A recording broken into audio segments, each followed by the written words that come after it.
We're going to do one more of these in the flower garden this morning.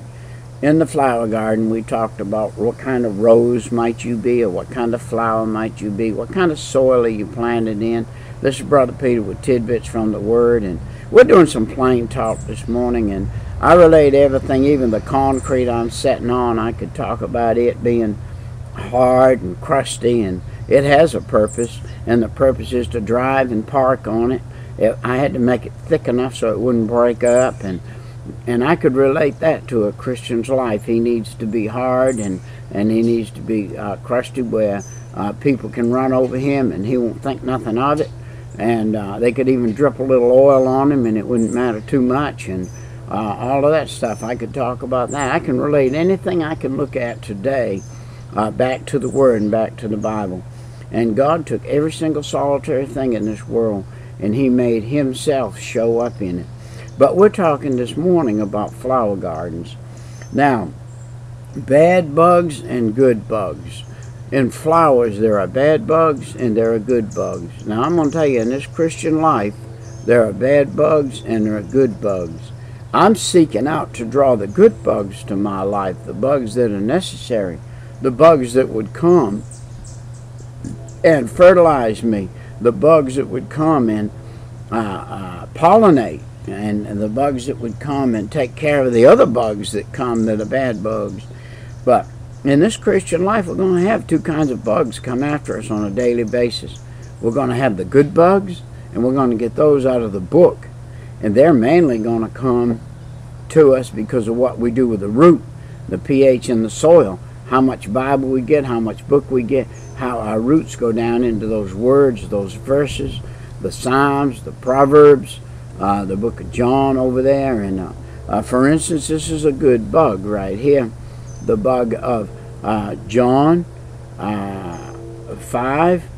In John chapter 1 and verse 5 said, He's faithful and just to forgive us if we sin and cleanse us from all unrighteousness. That's a good bug to have around, to know that God will cleanse us from all unrighteousness. If we sin and we ask Him, He'll forgive us. But then there are bad bugs around, and that's the bug of the self. Somebody comes along and says, well, you know, Peter, you ain't no count. And because he said that, I jump on that bandwagon and get to feeling sorry for myself and saying, well, I ain't no count and everything. Well, that bad bug has disturbed me, and I've allowed it to disturb me because I didn't have enough good bugs to fight the bad bug off. So we need to be in a good place to be a healthy, resistant, ravaging plant. And we need to be healthy, and we need to be a resistant plant against those bad bugs. How do you get that way? By being a healthy plant. And the approach to being a healthy plant is getting in the Word. For you and I who are Christians, talking about ourselves as a plant, and we are. Well, you know, Jesus said we're like a tree planted by the river of water that will flourish. And do you know, by the way, when we get to heaven, by the river of life, there are 12 trees along that river, and each one of them yield 12 manner of fruit every month, and different types of fruit. And are you a Christian bearing fruit today? What kind of fruit are you bearing today? You can bear 12 different types of fruit, and they'll all be God's fruit. You know, I know people that don't seem to do anything, but you don't know, in that closet, they're prayer warriors. They're bearing a fruit from their prayer life. And then there are other Christians who are givers, and they're giving. They're bearing fruit from giving. And it's like a man told me the other day. He said, there are people that you don't know about, Peter, that give big money to the operation that I'm running, and they give it incognito. They don't want anybody to know who they are, where they're from, or what they're doing. And they give big money to what we're doing. And so what kind of bugs do you have on you? Do you have good bugs or bad bugs? And listen, there are bugs that leave holes in the leaves. There are bugs that come along like caterpillars, and they come around, a lot of times they come around mainly only at night in the dark. And you get up in the morning, you come out and you look at your flower, and man, where'd all these holes come from? They came from allowing a caterpillar to get on that leaf and eat it. Now you have to have some repellent on those leaves so those caterpillars won't get on them. And in your Christian life, you're going to have some repellent in your life, or the caterpillars of this world are going to get on your leaves and eat holes in them. And let me tell you a little secret. When a caterpillar eats a hole in a leaf, it's the first thing somebody sees. And when a caterpillar gets on you, eats a hole in one of your spiritual leaves, it's one of the first things somebody else sees. And they come along and they say, there's something wrong, Brother Peter. He ain't the same today as he was yesterday. He's down in the dumps. Oh, there's something wrong with him. Well, I let a caterpillar get on me, eat a hole in one of my leaves, and cause me a problem. So let's be careful of that. And now there are other things. There are tips. There are insects that make a rose petal, for instance, get brown around the edges and the top. They walk around on them and they molest that nice, beautiful rose petal, and that thing turns brown, or something happens to it. And if you're a rose this morning, if you let the things of the world walk around your rose petals, and when people look at you, they see that dingy look, or that place where the world has intruded on you and made you look bad. When I go look at a bunch of roses to get for my wife, if I'm getting her cut roses, I look for those things. And then, by the way, I've learned over the years how to take a vase of roses and make them last for 2 or 3 weeks. And you do that by learning how to take care of them. The minute you get them home, you cut them stems off, dip them in some cold ice. I put ice cubes in the water, dip them in ice cold water, and shock them a little bit, and they'll stand right back up, and they'll be beautiful for a few more days. And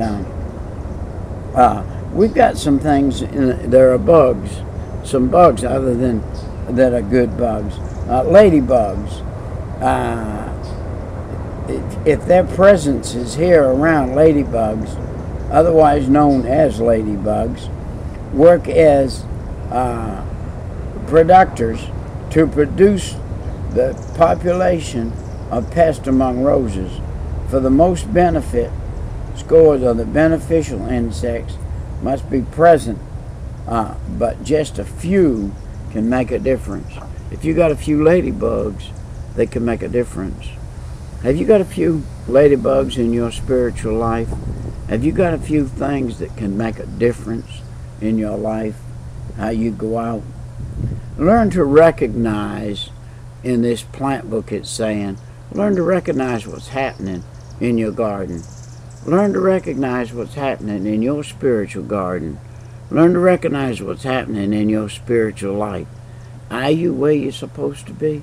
Are you doing what you're supposed to be? Is your stem healthy? Is your roots healthy? Are they in the book, or are they out of the book? Everything's got to come from the same fertilizer, the fertilizer of the book. And if you're not in the book, then you're not healthy. So, learn to recognize, and learn to recognize the different things that are disturbing, whether you're being disturbed from underneath or whether you're being disturbed from on top.